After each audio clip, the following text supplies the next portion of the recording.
ఈరోజు సోమవారం, మార్గశిర మాసం, సంకష్టహార చతుర్థి. ఈరోజు నేను తులసీదేవికి కొన్ని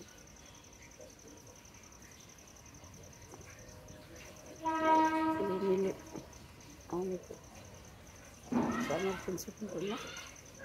ఆ మనస్ఫూర్తిగా నేను తులసీదేవికి పూజ చేస్తున్నా. ఈరోజు శుభ సోమవారం. ఆ తులసీదేవి దీవెనలు ప్రతి ఒక్కరికి ఉండాలి. మరి ప్రతి ఒక్కరూ ఆరోగ్యంగా ఉండాలి అని, ఆరోగ్యంగా ఉంటే ఆనందంగా ఉంటారు. ప్రతి ఒక్కరూ ఆరోగ్యంగా ఉండాలి, ఆనందంగా ఉండాలి అని నేను ఎప్పుడు మనస్ఫూర్తిగా కోరుకుంటూ శ్రీ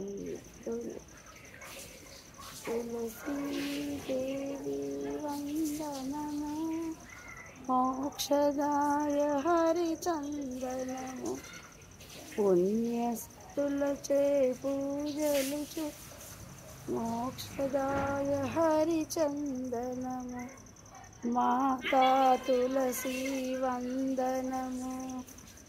మరి ప్రతి ఒక్కరికి తులసీదేవి దీవెనలు ఉండాలి అని నేను మనస్ఫూర్తిగా కోరుకుంటూ సంకష్టహార చతుర్థి శుభాకాంక్షలు. నిర్మల ఆమచ.